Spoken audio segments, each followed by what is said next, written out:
Good afternoon, everyone. My name is Daniel Sahensky. I am the Deputy Director of the China in the World program.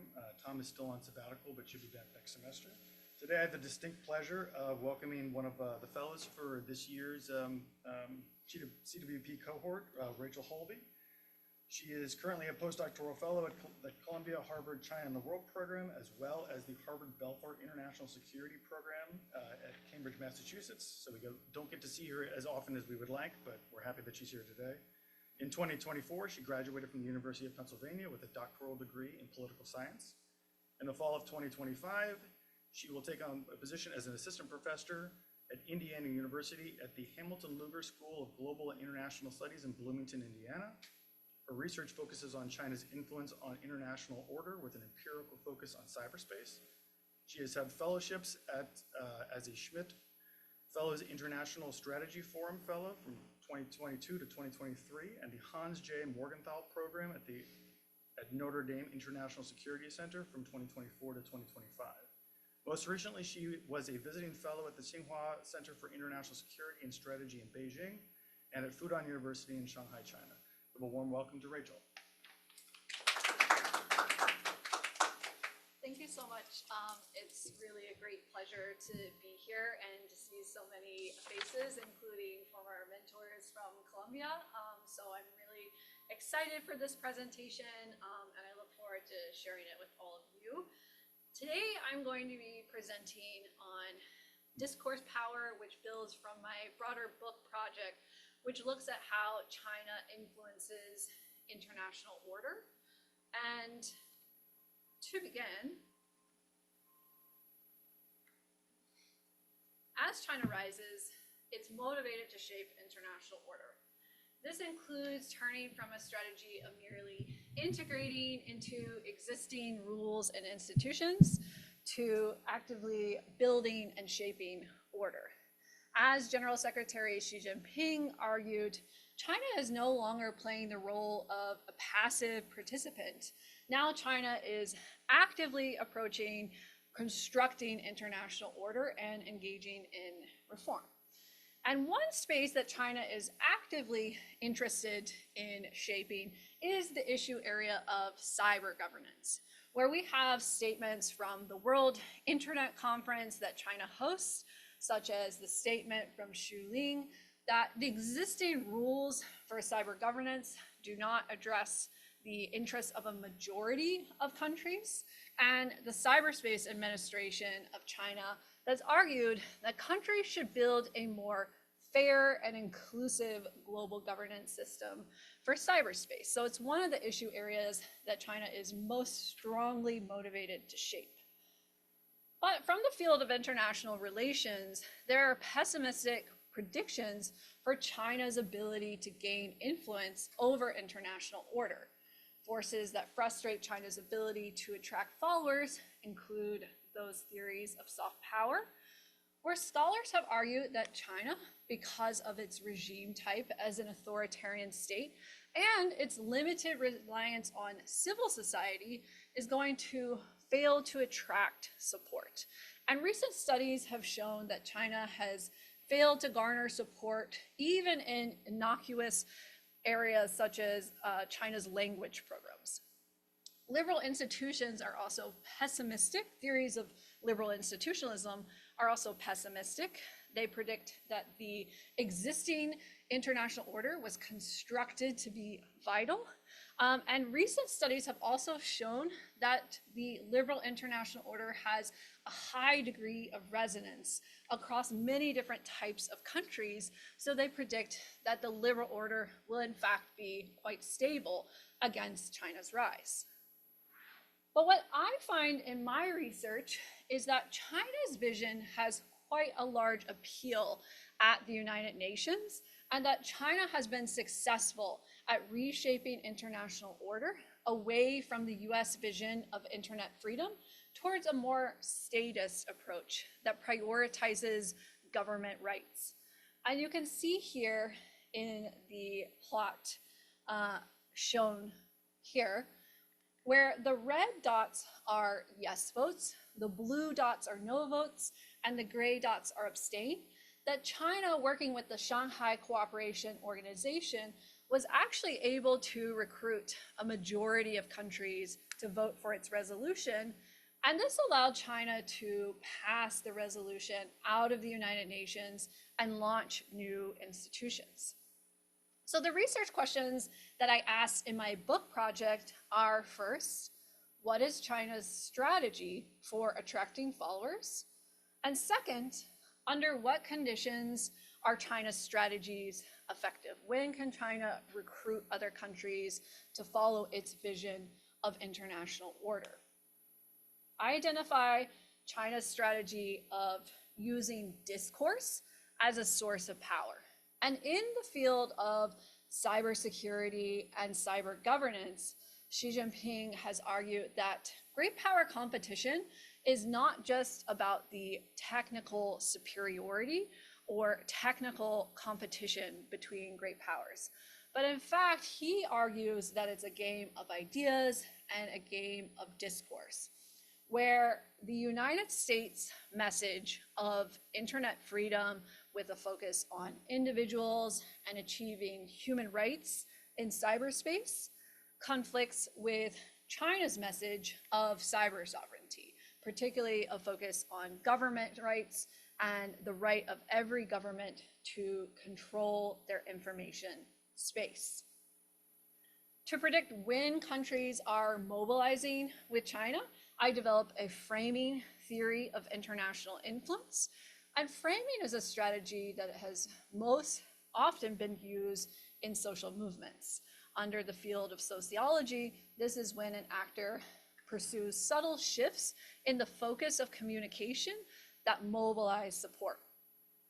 And a rising power faces both a challenge and a solution under my theory. A rising power has an image problem that detracts the support of other countries. They see the rising power as threatening, and this limits its ability to garner their support. But by pursuing framing, a rising power can generate followers for its leadership. And in China's case, as I'll show, by using this frame of cyber sovereignty and appealing on the basis of sovereignty, China is recruiting sufficient support to reshape international order. And the contributions are twofold.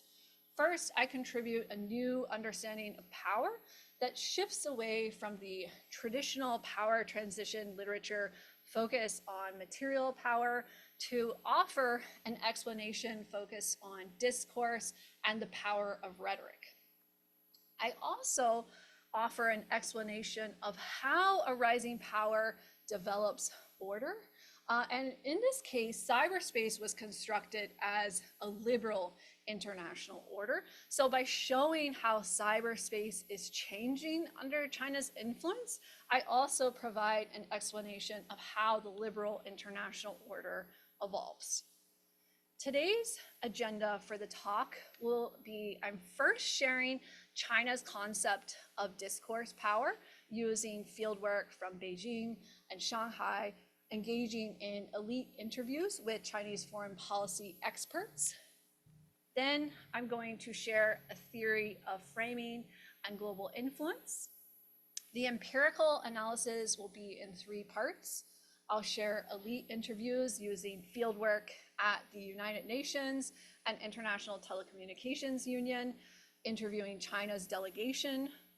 I'll also share text analysis using an original corpus of cybersecurity speeches where I measure responses to China's frames.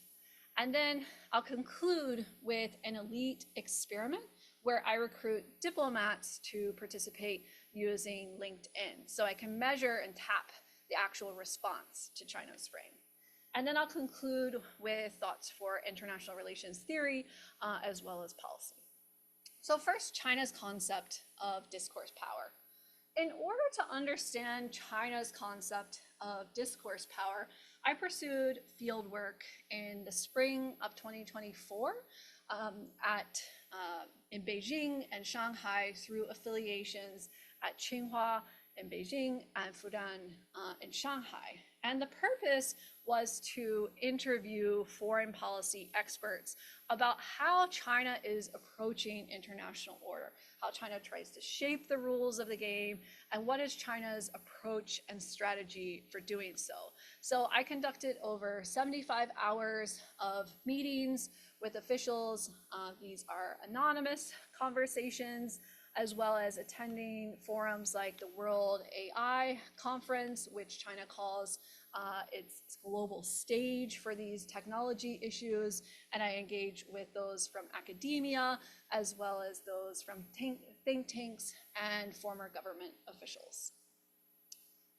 Discourse power should be understood as, and translated as, the right to speak rather than a source of power. So this concept of 话语权 is, as Chinese elites operating in the field of international politics put it, is a distinct source of power in China's eyes. And this power is occurring by China promoting points of commonality to overcome differences with other states. So it's using messaging as a way to attract support. And it's not just a peripheral strategy that China is deploying, but many elites that I spoke with describe this as a strategy China uses within great power competition in order to shape international order. It's also a strategy that elites discuss as one of building allies, this 话语盟友, willing to support China's position. And this is really key, that China sees it as securing and garnering support from other countries.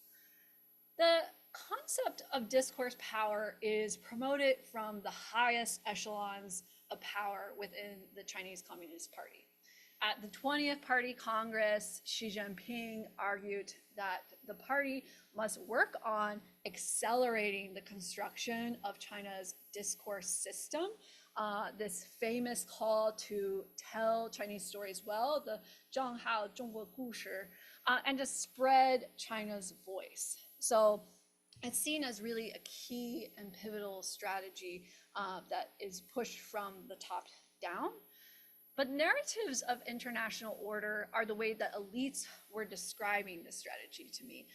So it's about attractive speech, it's about storytelling, but it's also about China advancing its own ideas on the world stage. So Xi Jinping has argued that elites must use relatable stories when they speak with foreign audiences. They must rely on these common values. And in my interviews, the values that China is using are, first, to start out from the position of sovereignty with the 5 principles of peaceful coexistence. This has been a long part of China's foreign policy, is to rely on sovereignty on the world stage and to really frame itself as departing from other powers in that way. But cyber sovereignty is something that builds upon this and also does 2 things. It, first of all, is a concept or a rhetoric that defines the problems of US control of networks. So it's really talking about US unilateralism, especially after the Snowden revelations that revealed US spying over networks. Cyber sovereignty was one response. And elites also put it to me like this. They said that it's China's way of proposing an overlooked alternative, especially against internet freedom, human rights, a borderless internet. This is shifting to foundational values that have been somewhat cast aside within cyberspace. So the concept of discourse power, you might be wondering, how is this similar to other concepts within international relations? I define this as a strategy of gaining influence by actively framing issues and setting the agenda. And it shares many similarities with soft power, which is gaining influence through the use of attractive domestic culture. But it's important to note that discourse power is distinct because it's using rhetoric first of all, which is a more specific strategy, and China is using values from the United Nations rather than China's domestic culture. You can also think of discourse power as a top-down strategy rather than bottom-up, at least under Nye's conceptualization. It also departs from persuasion, which is gaining influence by causing elites to change their minds. In this case, although it's similar at times, discourse power does not need to necessarily change minds. Many times, China is actually using values that officials already hold in order to encourage their mobilization with China. So you don't need to have this changing of opinions. Now I'm going to share with you how I conceptualize China's influence and theorize from the standpoint of international relations, bringing in also some theories of sociology. In order to build order, a rising power requires followers for its global leadership. And this is important for institutionalizing new visions of order. We know that a rising power needs the support of other governments in order to legitimize these new forms of order, and also to simply create the institutions in the first place, that they require the consent of other governments. So this involves first voting for rising powers proposals. It can be at the United Nations General Assembly when a rising power is proposing new initiatives, proposing new resolutions that would create new institutions. Or it can involve speech similarity to the rising power, where you see officials speaking in a similar fashion, which is going to diffuse new norms. There are two components to the theory of framing and global influence. First, a rising power's image, and second, a rising power's frame. So an image is how a rising power wishes to be perceived by foreign audiences, but we often know that a rising power is unable to achieve its desired perceptions, and foreign audiences may hold lower opinions of the rising power than it desires. Framing is rhetoric that shifts the focus of communication and is going to propose an alternative set of values in order to mobilize support. So I'll take each in turn and explain to you how they operate. First, let's think about how the image influences support, particularly China's image among non-democratic and democratic countries. There are three factors that influence a rising power's image problem. First is threat perception. Naturally, a rising power is going to have increasing material capabilities, which generate uncertainty and raise threat perception. But there's also important differences in political systems. China, as an authoritarian state, is often perceived as a threat by other democracies. And the rising power's own behavior, such as its assertive actions and domestic repression, can further capitalize on this threat perception and increase it. It doesn't have to be accurate. We know misperception can occur where rising power engages in defensive actions that are going to fuel security dilemma dynamics.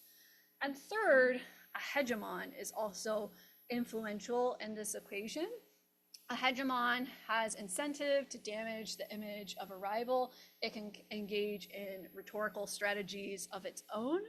In the case of China, the United States has early on called for China to be a responsible stakeholder, but as time went on, the United States shifted to calling China a rival and a revisionist state, which hinders China's ability to operate in a rules-based order and propose initiatives.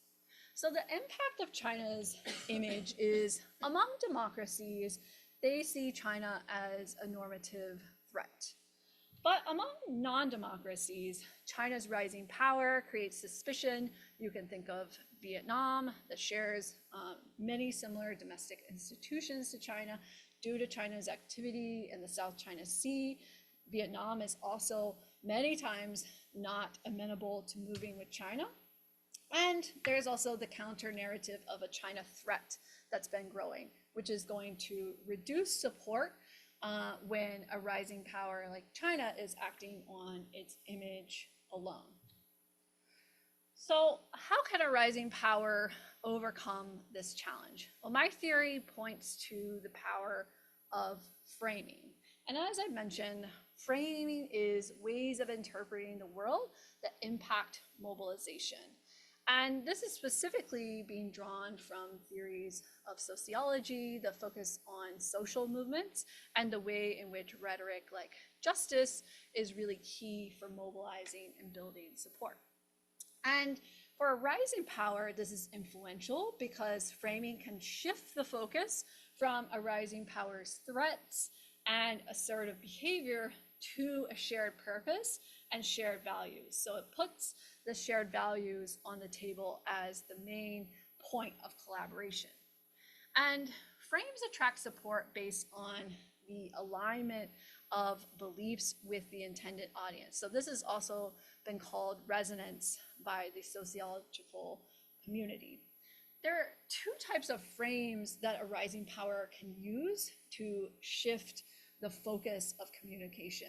There are diagnostic frames, those that identify the problems of the liberal status quo. This has often been for rising powers, such as Japan has used the language of justice to criticize being left out of the United Nations Security Council. But sovereignty is a key frame that many rising powers use, particularly to criticize the sovereignty costs associated with the liberal international order and its focus on universal human rights. There's also prognostic frames that a rising power uses to propose alternative visions of international order.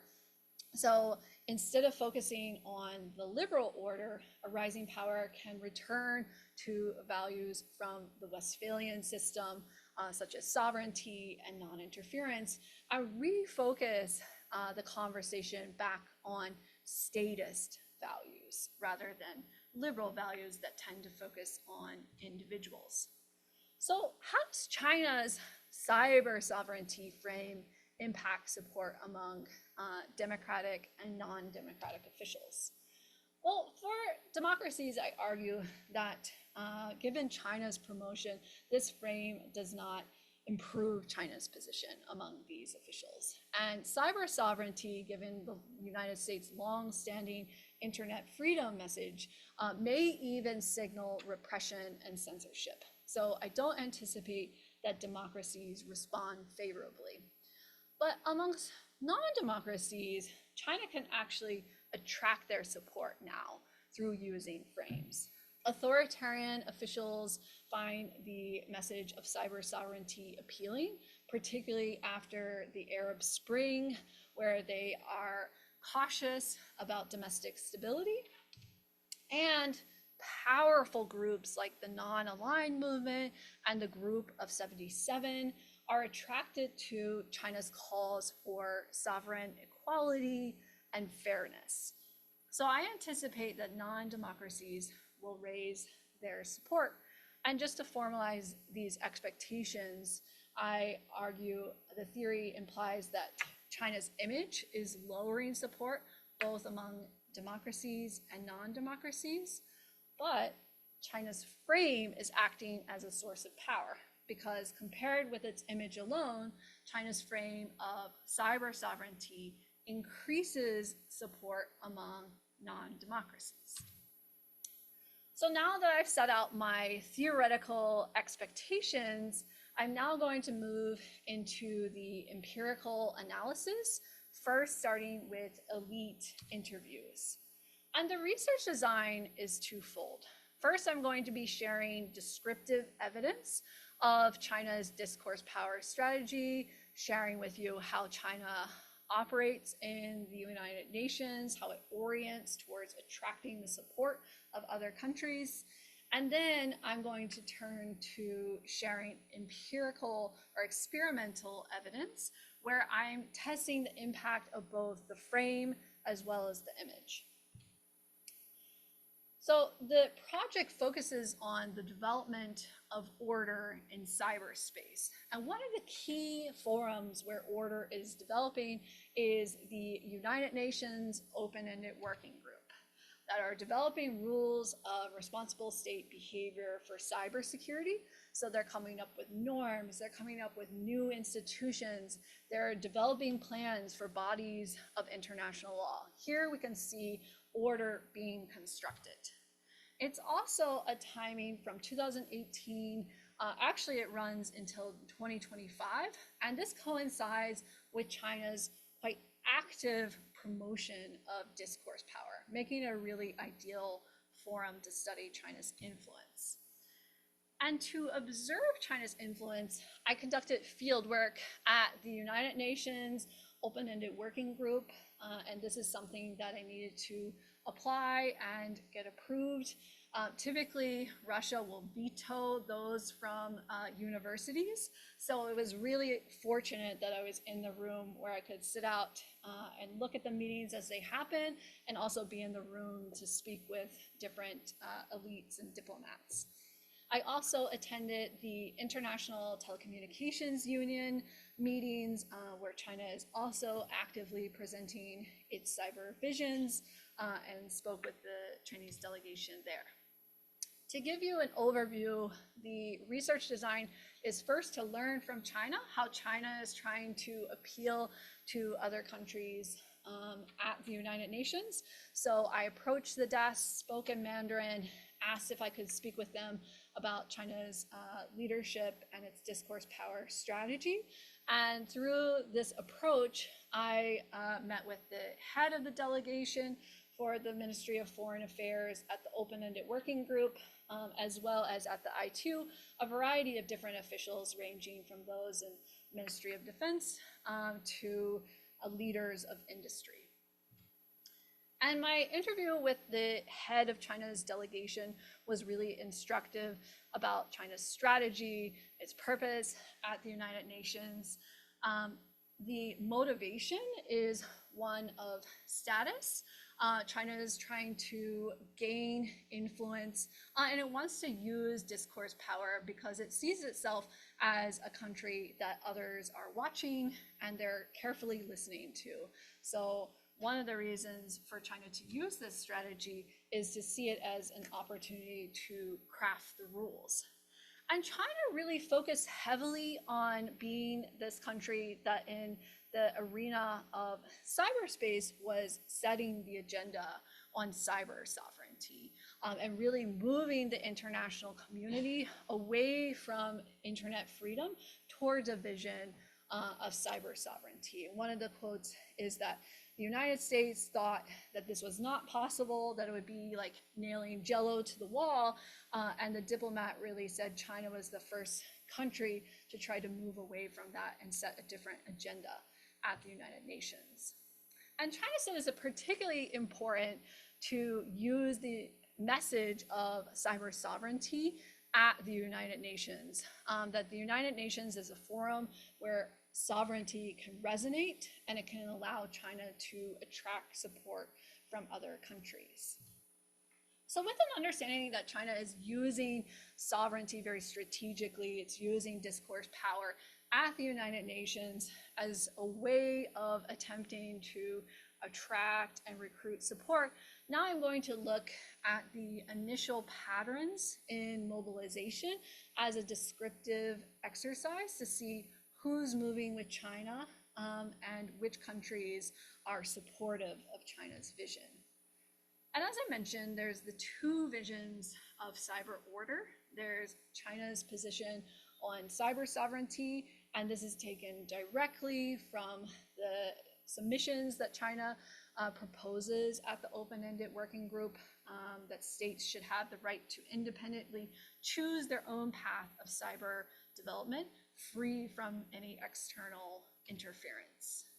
And this contrasts with internet freedom, which is very much based on human rights And as the United States puts it in their speeches about cybersecurity, that the same rights that are protected offline must also be protected online. So they call for the wide application of international human rights law. So to capture the negotiations to build cyber order, I developed the United Nations Cyber Debates Corpus. And these meetings are not available as transcripts. So the way that I approach this issue is to use United Nations Web TV, where all the videos are streamed. So this is a collection. Every day, the United Nations is going to post these videos. So I first downloaded the videos, converted them to an audio file, and then used automatic speech recognition tools in order to produce speech to text. Then I used the audio to diarize the speakers, to basically separate them into each individual speaker. And I used the chair's introduction. So the chair will always say, Australia, you have the floor next. And I used that in order to diarize the speakers and assign a country to a particular speech. This captured over 1,500 government speeches spanning across the time period I mentioned. And to identify an emphasis on China's vision, I'm seeking to compare internet freedom-focused speeches with those that are focused on cyber sovereignty. So I'm really interested in identifying the topics within the United Nations Cyber Debates Corpus. And to do so, I'm using word embeddings that really operate off of the similarity of words. So mapping them in this numerical space so we can see words that are related to each other.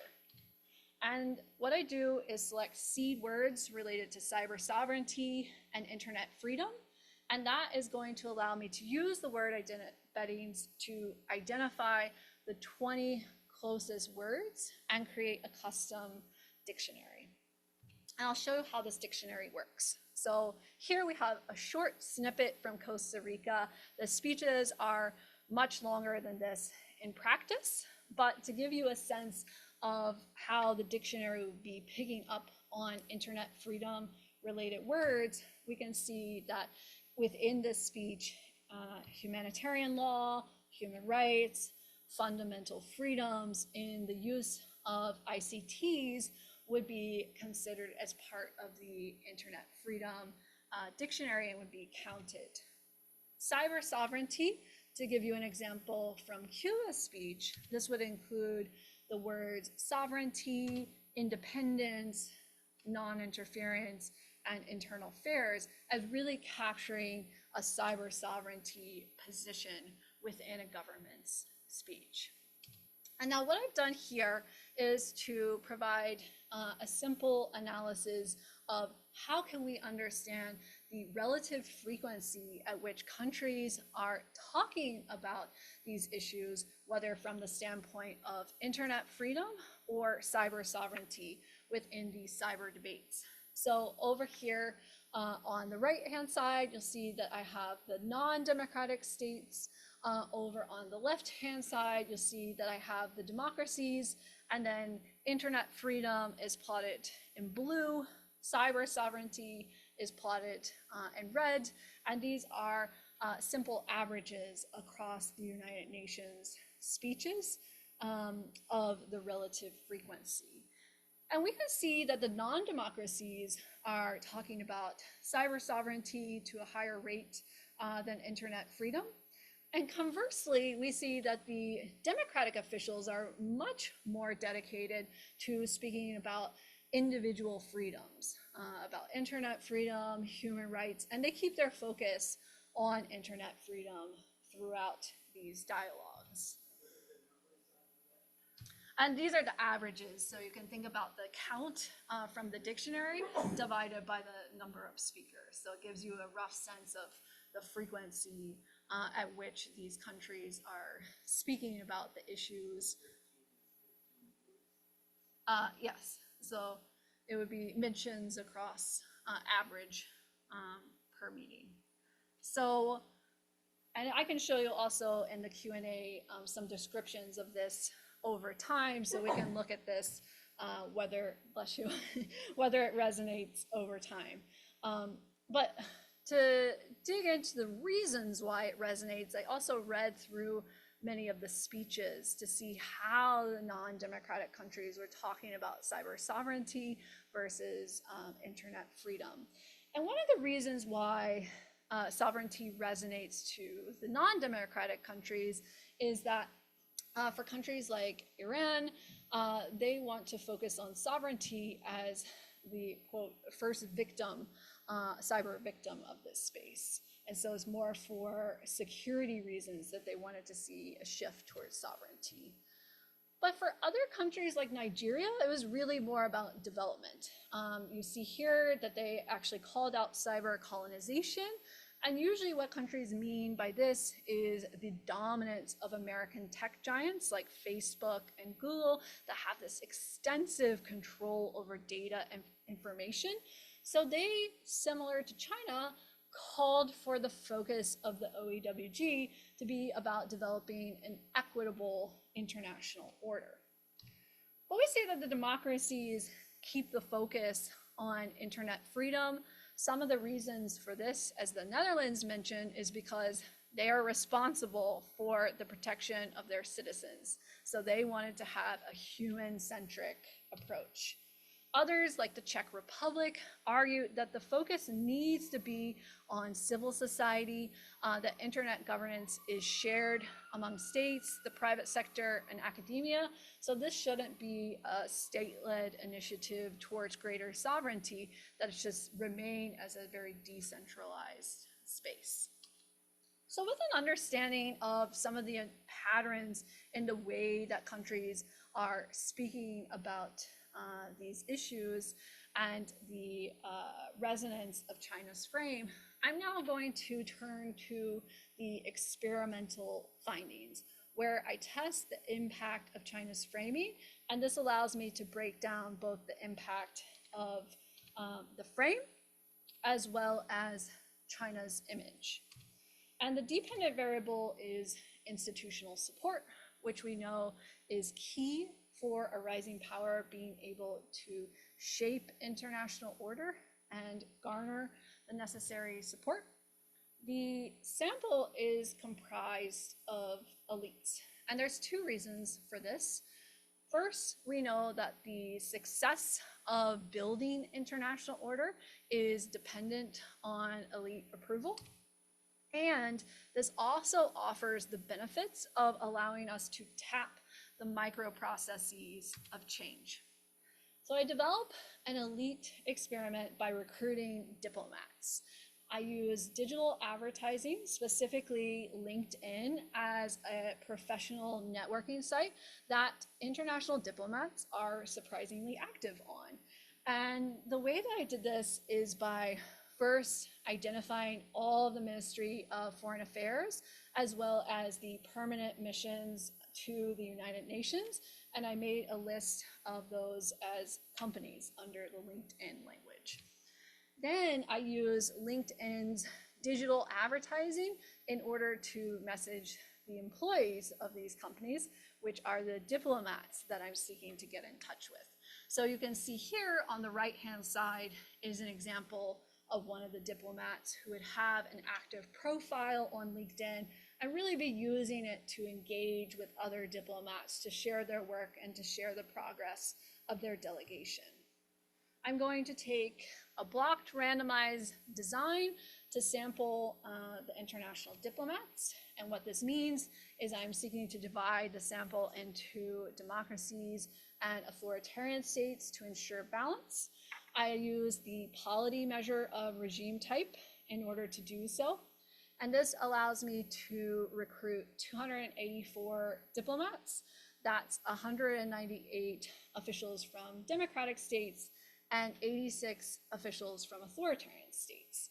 And what may surprise you is even countries like Iran that blocks LinkedIn have a presence on this page. So their diplomats are engaged, they're very active, sharing updates from their delegation.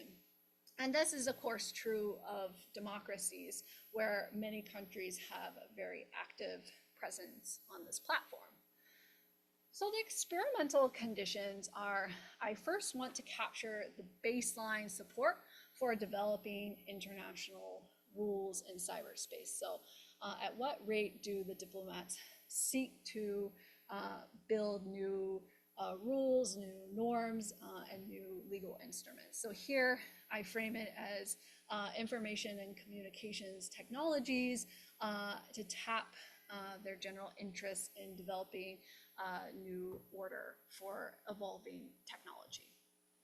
Then for China's image, what I'm going to do is simply insert China into the text so that now the diplomats know the country that's proposing this is China.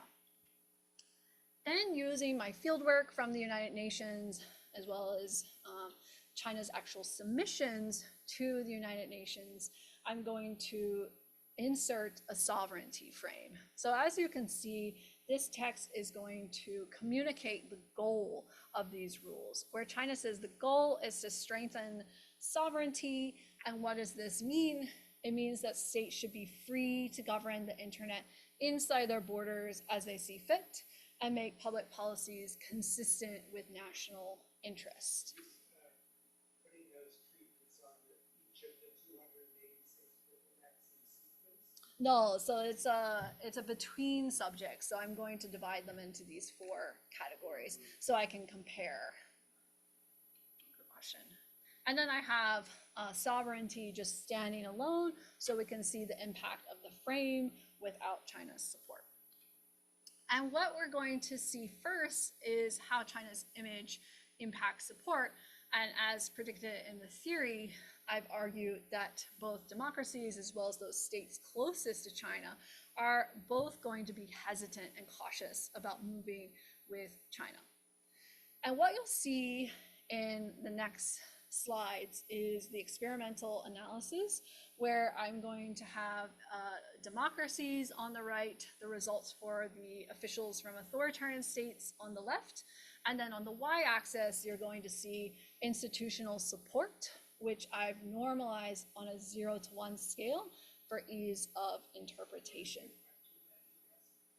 So I asked them how favorable they would be of this proposal on a Likert scale. So it's a Yes. And I included text, regardless of your personal beliefs, how likely would your delegation be to support this? And in the control condition, what we actually observe is relatively high support from both democracies, who we tend to think of as favoring international rules and being supportive of international order, but also officials from authoritarian states. So they're at both roughly 80% here in terms of their support. Not surprisingly, when China is the country to propose these rules, we actually see a decrease in support amongst the democratic officials by roughly 20 percentage points.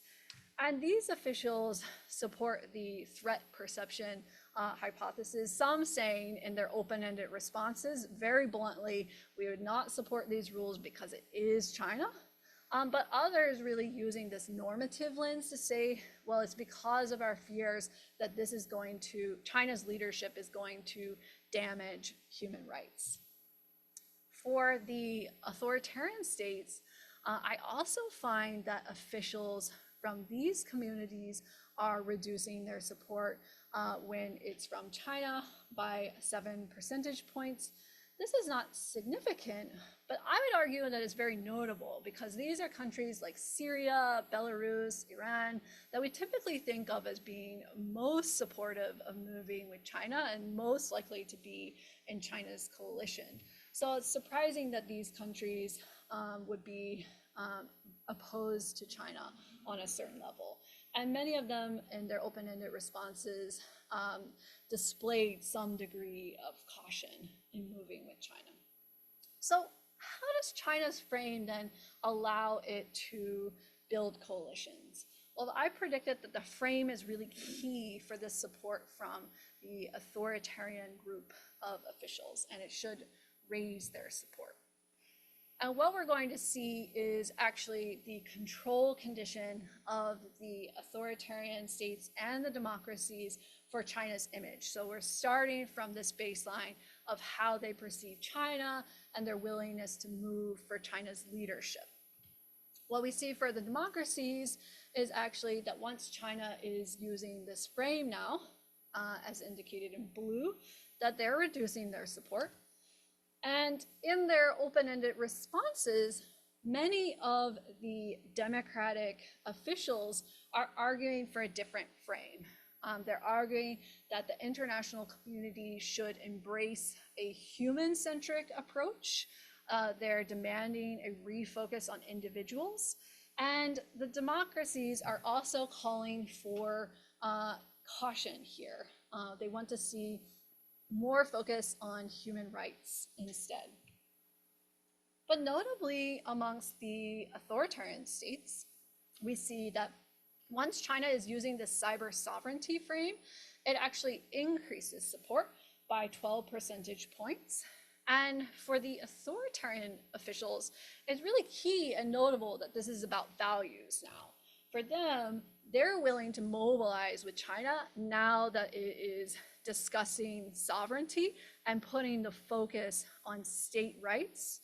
Particularly in the open-ended responses, it's notable that many of the officials discuss the need to ensure cyber sovereignty from a national security perspective, that it's important for them, and also that securing data security is very important in this lens of cyber sovereignty. So the authoritarian officials really gravitate to China once we see this frame in place. So the key takeaways.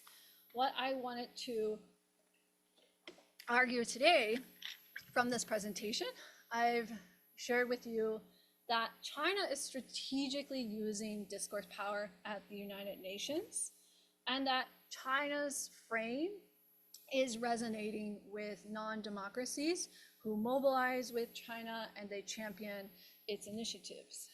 And what I've shown from the experiment is that this support is really built on China's framing strategy. So China can't secure their support through its image alone, through its leadership alone. It really needs this cyber sovereignty frame in order to raise the support of these key powerful coalitions of non-democracies. And in conclusion, there are three implications for international relations theory. First, for theories about the liberal international order. Many theories about the LIO focus on its vitality for the reason that it grants every country voice and their ability to express their grievances and dissatisfaction with the existing rules. But what I've shown you today is that change is actually occurring through the mechanism of voice that has long been thought to influence stability. This work has important implications for understanding China's global impact, particularly shifting the focus away from theorizing about China's motivations alone, whether it's a status quo or a revisionist state, to now showing China's strategy and also its efficacy within international organizations. Finally, this work offers implications for the way that we understand power on the world stage. It's developing a new theory of China's power, particularly what it calls discourse power or Huayuquan. And it's also suggesting a different focus from theories of soft power that tend to focus on how a rising power gains influence by becoming more likable and more attractive. My work suggests that it's more about crafting a compelling message. So this suggests the need to prioritize message over messenger in our theories. Well, thank you for your time and your attention. I really look forward to hearing your thoughts and questions.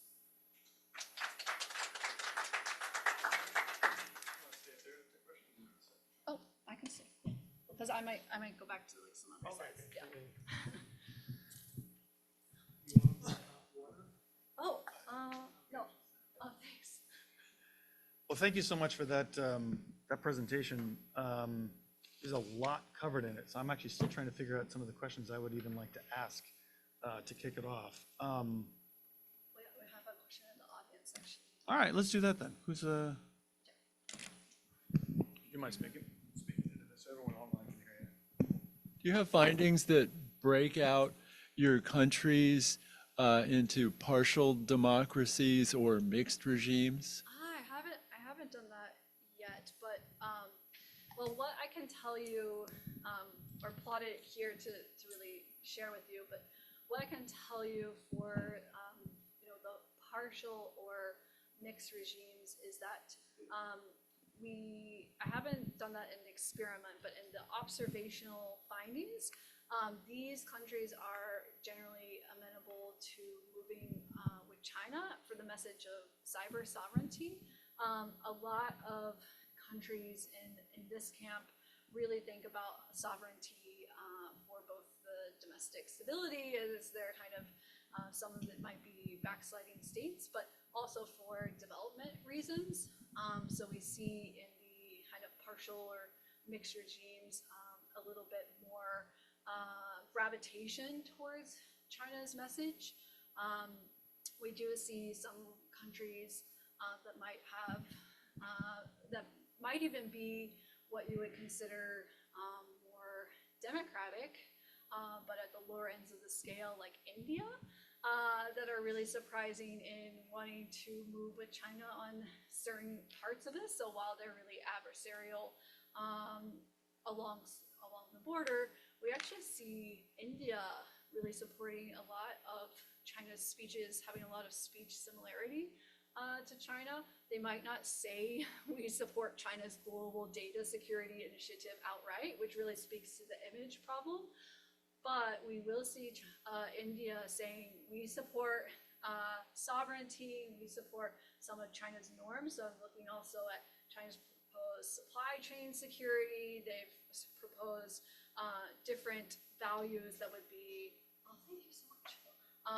That would be more state-led and putting the state in control.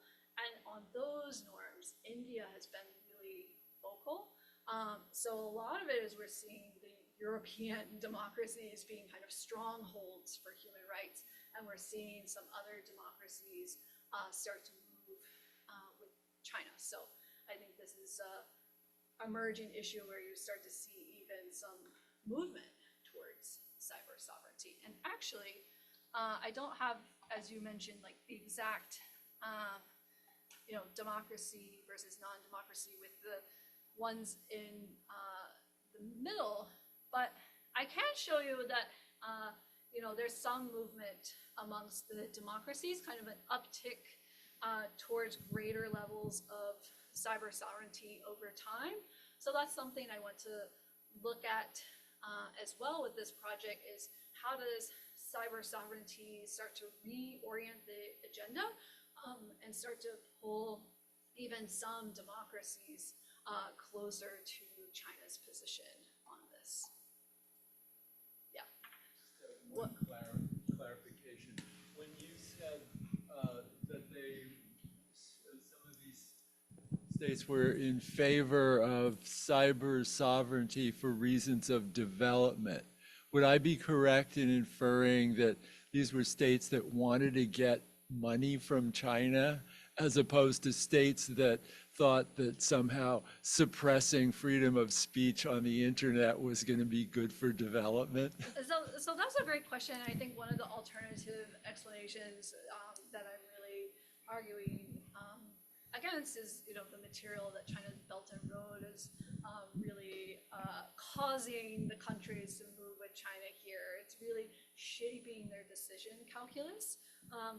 So on that front, I think there's two components. I think with the experiment, we can say that framing is a strategy that China is using that's influential, that does move the needle. But I do have some results on the votes that I can share with you. And what this is voting for the open-ended working group. And what you'll see is a couple of indicators of both regime type, but also just normative preferences, like the ideal point distance, as well as whether they are really integrated with using Google, requesting its data, and also a Freedom House measure of internet freedom. And then the controls, this is the important part that gets to your question, is that I use some material indicators here, such as the digital Silk Road, free trade agreement with China, bilateral investment treaties with China. And we don't see those indicators really popping here. We see more of the normative explanations, which is more in line with this is appealing on the basis of values. It's about China's ability to frame and attract support via sovereignty framing rather than via its purse and the way in which it's using the Belt and Road in order to attract other countries. But yeah, I'd be interested in speaking with you more about the backsliding states and theorizing further. Do you see any impacts on subnational actors in terms of how they're potentially responding in, say, an authoritarian regime to how their leaders are then backing certain efforts? You mean subnational as in like the lower level officials or the firms? I mean, if we're talking about discourse power on the national level, And that's or from the other countries, right? right, yeah, exactly, or you know, even the civil society organizations, as much as they may or may not actually exist in various authoritarian regimes, how they are then responding to sort of their leaders going along, or sort of shifting dynamics for the framing that Well, comes yes, along, especially if they're already afraid maybe China might be shifting into an area of their business or economic development that might impact them on a local level. Oh, absolutely. I think that for the subnational actors, they're definitely very afraid of China's success at the United Nations. And some of these would be like US companies, which are the dominant subnational actors, right? So you have Facebook, Microsoft, and there's another meeting to be aware of, which is the meeting to develop a new convention for cybercrime that actually passed. And that is about regulating how states are dealing with the issue of cybercrime, which China's been active in, Russia's been active in. And you see these states are submitting statements to the United Nations saying, you know, the progress on this is really detrimental to human rights. You see Microsoft submitting submissions like that.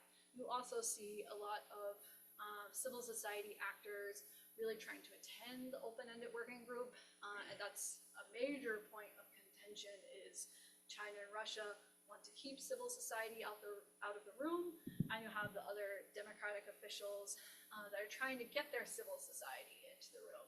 And so there's actually one instance where the meeting couldn't even continue because they couldn't agree about this point.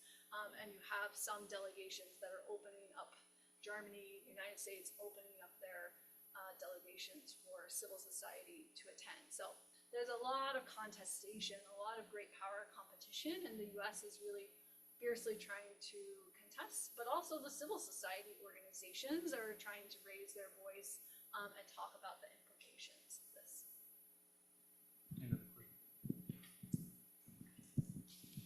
Great. Rachel, thanks so much. Really love this presentation. I have two questions that are kind of about more of China's own strategy around discourse power, and then one around the effects. So I was wondering if you could talk really broadly about what you think China's endgame is in terms of pushing out this discourse and, you know, asking everyone to tell a good story about China, specifically in this field of cybersecurity. So is it that they want changes to international institutions? Is it about status, which was referred to earlier in the presentation?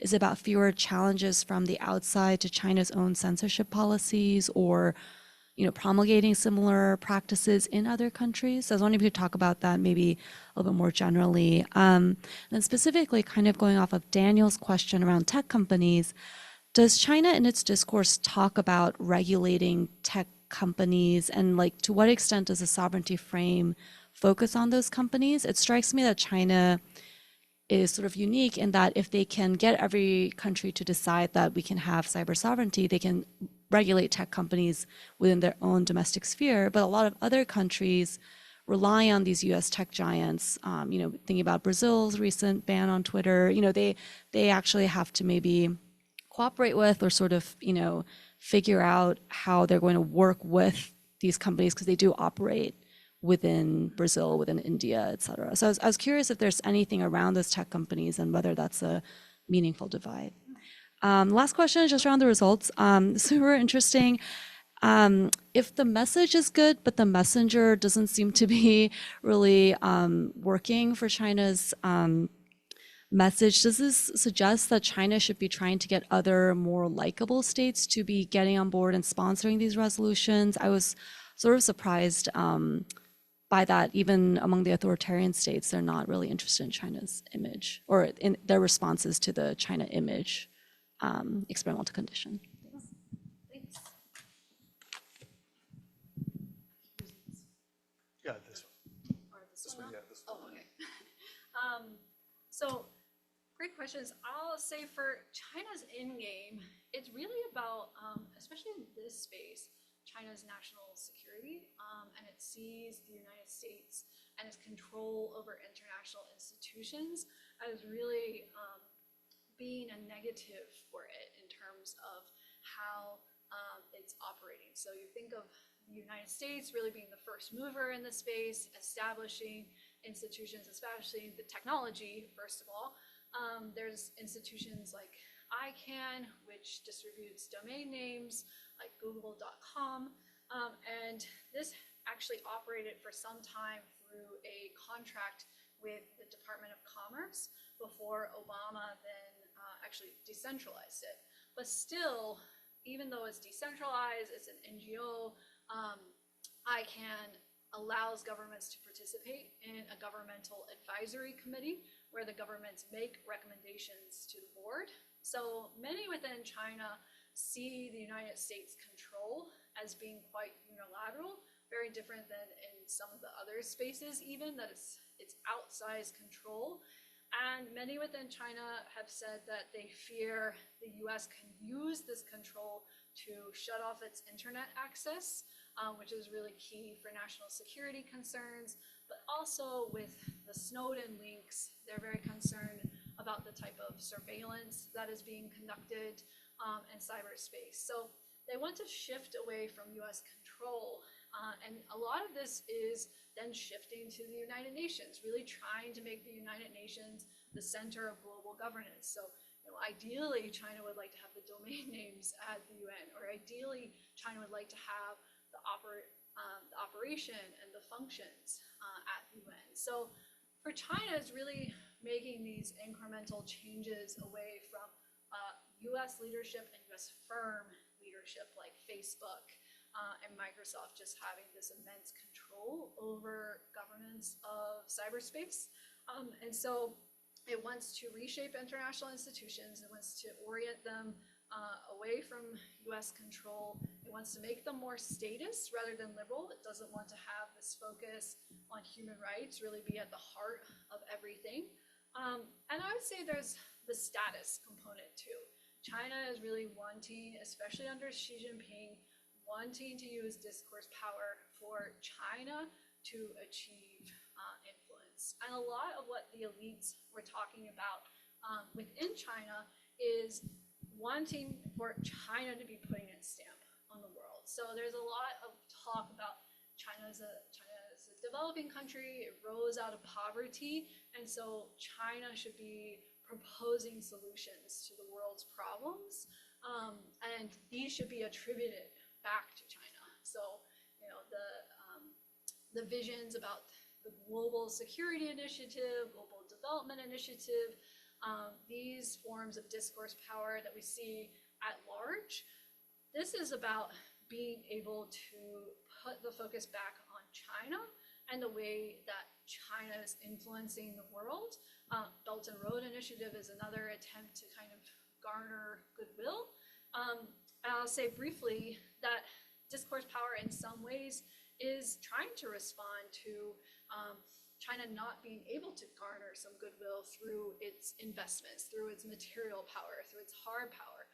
A lot of elites would say, well, look at what's happening with the Belt and Road, that China's image is not improved from making all these investments. So there needs to be a focus on China actually shaping the narrative, and Chinese elites and officials pursuing discourse power as a way of doing so. So it's a little bit of a threefold strategy of using discourse power. The tech companies, it's interesting that it's not just about wanting to regulate the tech companies, because I think that China domestically has really found a way to already do so, and it's really one of the only countries, if you look at Jennifer Pan's work, she's really looked at China compared to other countries. Can they implement something similar to what China has been able to achieve? So China is a bit of a front runner, an exception in what it's doing at home. But China also has international concerns why it would want to see rules at the international level. And one of these is the ongoing sanctions from the United States with technology. So if you'll read through China's Global Data Security Initiative, it does mention a lot about the need for supply chain security and the need for countries to not block other countries from gaining access to critical technologies that they need for national security. So a lot of it is about how can we construct this international system that is going to be favorable to China. So it's going beyond Jessica Chen Weiss, making the world safe for autocracy, to saying there's a lot at the international level that China wants to see shifted beyond just the way that it's governing at home, but its interactions with the US are a really key part of that.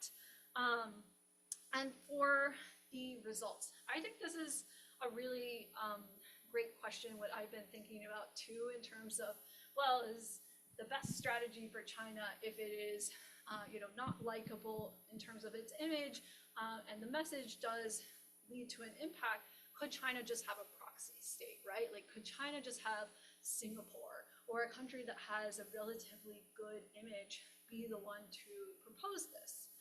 And if you look at United Nations resolutions, I think this is what China was doing for quite some time, that it's really not the one to be proposing the resolutions. It's the one to kind of sit back, or it's working with a group of states. But I think the important part for China in using discourse power, it knows that its image is not likable, that it has an image problem, but China wants to gain the status from being the one to have these concepts at the United Nations. So when China's data security norms get incorporated into these United Nations reports, that's important for China, both with its international status, but at home with its domestic audience, and being able to say, China has achieved this influence on, arguably the world's institution, right, the United Nations. And so this type of leadership at the United Nations is really important. And that's another key reason why framing is the preferred strategy now.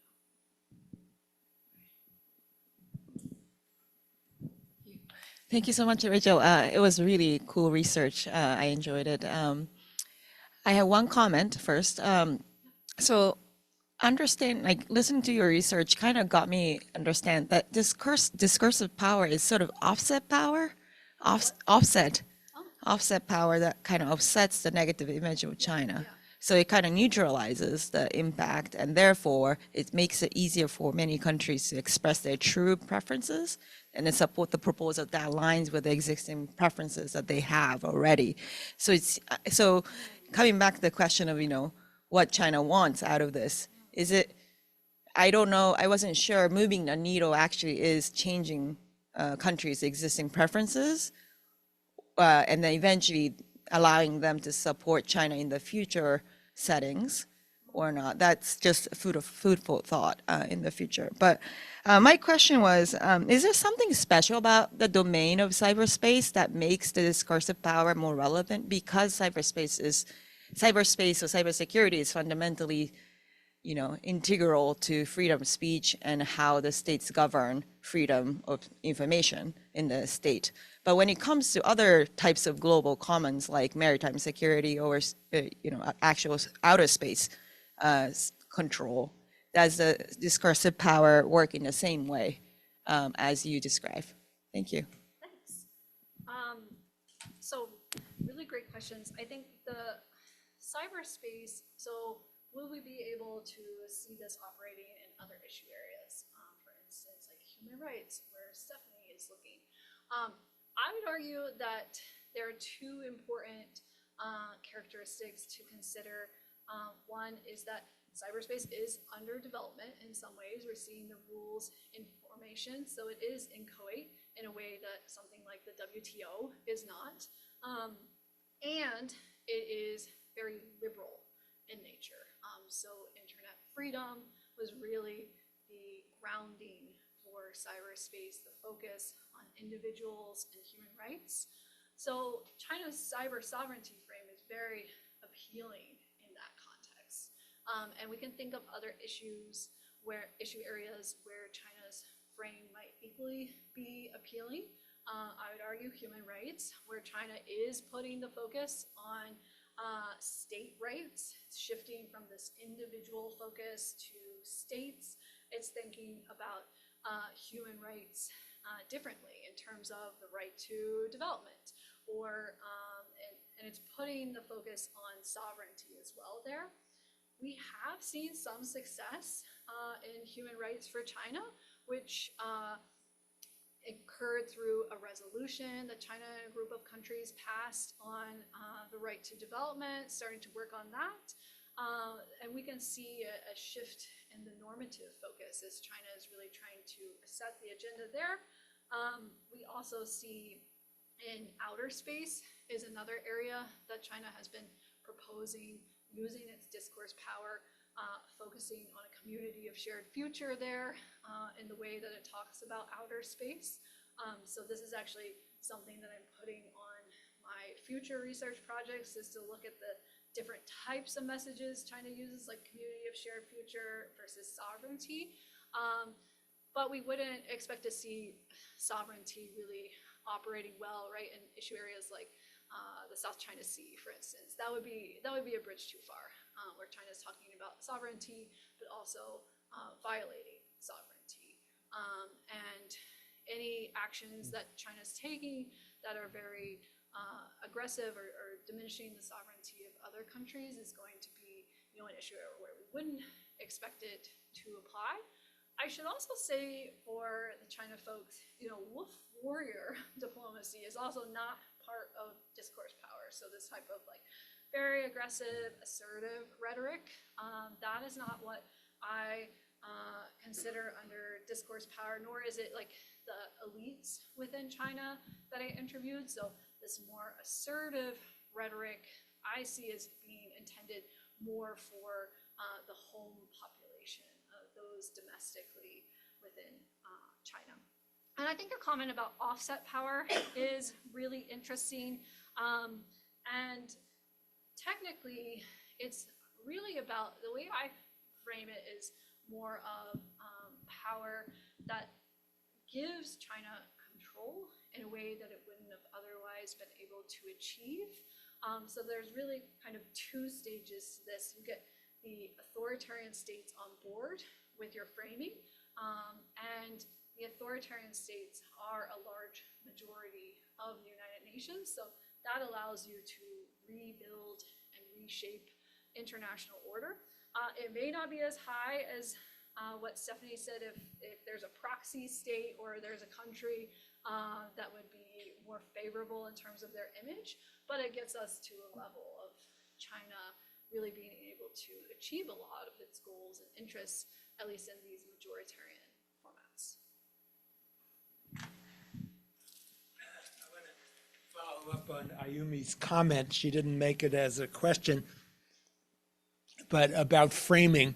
So a lot of the work in explaining countries' foreign policy positions is done by a concept of interest.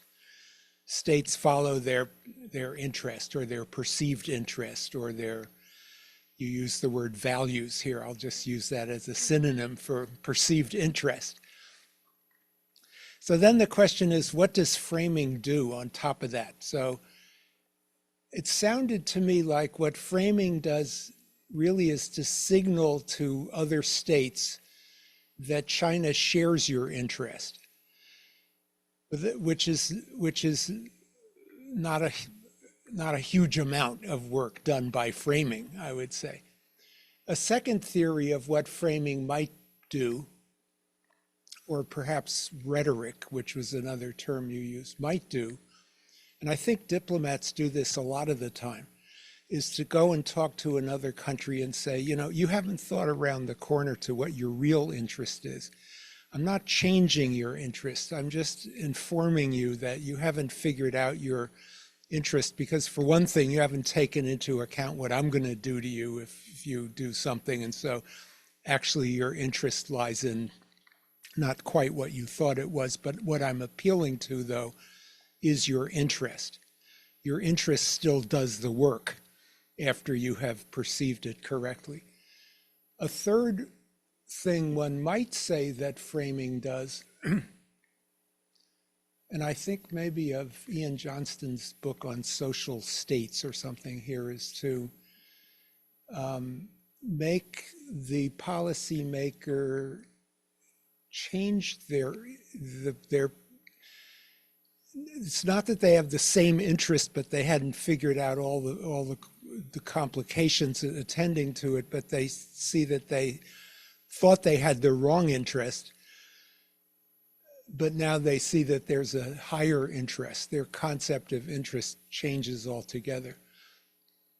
Or, and I know that's a very subtle distinction, but, and then the farthest outreach of a concept of framing, I suppose, could be thought of, and I don't think you're thinking this, but to persuade a country to do something against interest, to sacrifice an interest for some, I suppose, higher purpose, ethical purpose, principle. I mean, in the human rights field, it often seems that countries accede to conventions that are not in their interest. And one doesn't know why they do it, and it's a persistent problem in the sort of human rights field. So, I mean, I think your project would benefit from clarifying your claim as to what work is done by framing in relationship to this core concept of interest. And I have two other questions, but which are easier than that one. But I don't know if you want to address that first or. Okay. So I would say that it's not persuasion. You know, at the highest end of the scale, we can think of framing as sometimes leading to a certain opinion change or countries changing their interests, as you put it. But I'm arguing for framing in terms of more of the third channel that you put on the table. And what this involves is countries thinking about internet freedom. They're thinking about the status quo, the liberal order of cyberspace. Some of them have really bought into these values. Some of them are quite socialized in that sense, whereas some of them have grievances, and some of them would like to see an alternative. But what alternative is there? And that's where China intervenes and puts the alternative on the agenda and says it should be about cyber sovereignty. The way in which we collaborate should be through this lens. It shouldn't be through individuals. It shouldn't be through internet freedom. So it's putting an alternative, and so many countries, of course, is a foundational value of statehood. So officials really cherish sovereignty. And by putting this alternative out there, by framing and shifting the focus, China is attracting officials. And the power comes from attracting officials that it couldn't otherwise do on the basis of its leadership. So you discover an interest that you didn't know you had. You discover an interest that you have, but you didn't know about it in the space, right, in cyberspace. Okay, I think that's a very ambitious claim, which can't isn't supported by the data and can't be tested by the data, but which in any case you should make clear. You know, because in your presentation, as it is, this concept of framing is a kind of mystical concept, and you don't tell how it works, Jack. Yeah, I have a two-finger that's like a slightly different interpretation than Andy's list of 4. I don't know whether it's a 5th one, but I was interested that the democracy people said they wouldn't sign on to China's proposed thing on sovereignty, not because they were against sovereignty, but because they saw China as having using this as a fig leaf as a cover for repression and censorship. And so this makes me think of, you know, the way the term states' rights was used during Jim Crow, where segregationist politicians, you know, when they wanted to be presentable, would say they were for states' rights, but it was a code word that meant they were for segregation and taking away basically every right from Black people. So isn't sovereignty in on the lips of a Chinese diplomat basically a code word talking to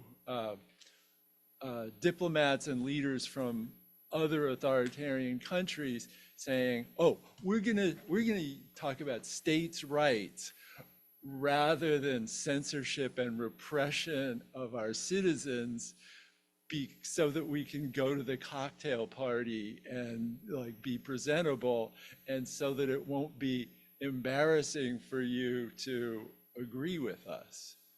So I find this form of analyzing rhetoric really interesting. I think there are a lot of examples of these code words.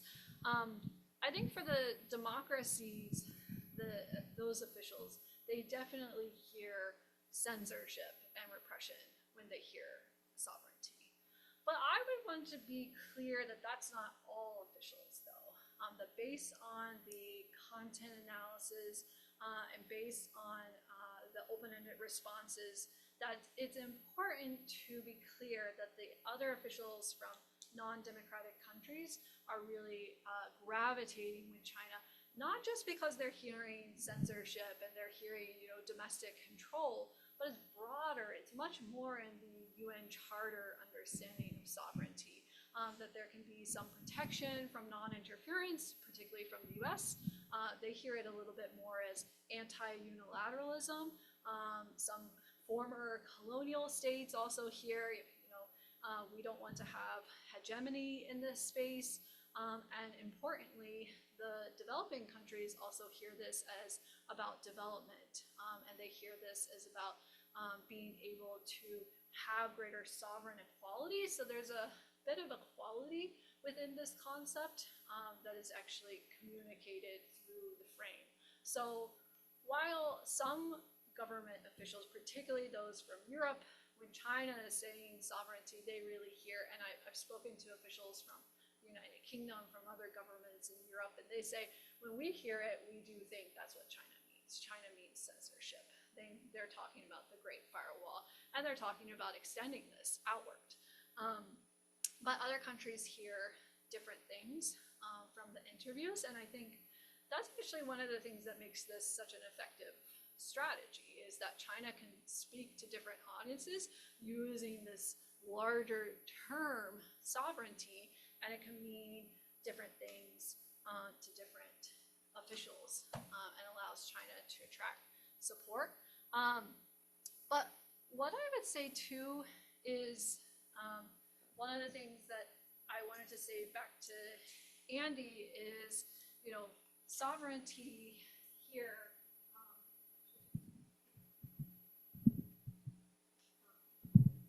Actually, I love being over here closer to the board, so I probably should have done this from the beginning.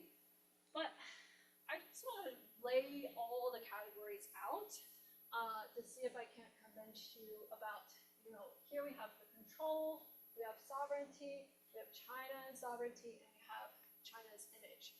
So for these key non-democracies, we do start out quite high. And then what we notice is that for these countries, sovereignty is actually really appealing without China. So sovereignty just on its own, very appealing to authoritarian countries. And it's a little appealing to democracies. But critically, it's China's image where you really see the slippage happening. And that's why when we compare it with China using the frame here in blue, that's where we see the big lift for China of it's able to pull those countries back up to almost the levels that they started out with. So maybe back to Amy's point about, they're already high. They already wanted to do something. They wanted to collaborate. They wanted to make rules. They don't want rules when it's coming from China, but when China is using its frame, it gets them back up to this high level of support where they're willing to work within the United Nations and follow China's leadership. So it doesn't have to go through a proxy like in this yellow category. But of course, the democracies, back to Jack's point, we have them hearing China and sovereignty, we have them hearing repression, we have them hearing censorship. So it's not really effective on this side, but recall, democracies are really in a minority within the United Nations. So even if China is not able to capture the support over here on the right, it needs this category to get the support. So anyway, I hope that helps somewhat. So I wanted to ask, this is a very simple question. You had 20 seed words, I think you said? Oh, yes. And does that then generate another like 30 other words that you can, okay, Right. Good. And then the third question I had is, could you share with us some of your secrets of getting this incredible access to diplomats who have no interest, no benefit, only loss from speaking with you? How did you do that? So I think the secret is that they went So to charming, you're so, nothing about me. Especially Russia. I think that the secret is that they went to international relations programs themselves. So I think that a lot of them would say to me like, oh yes, I remember having to do a senior thesis, or I remember having to do a master's thesis, and I really feel for you. And so they would do it out of benevolence. Because there's a lot of studies about how do we recruit elites, especially because a lot of them can't accept monetary payment. A lot of them cannot, under the rules of their diplomatic participation, a lot of them just have many, many regulations around what they can accept from researchers.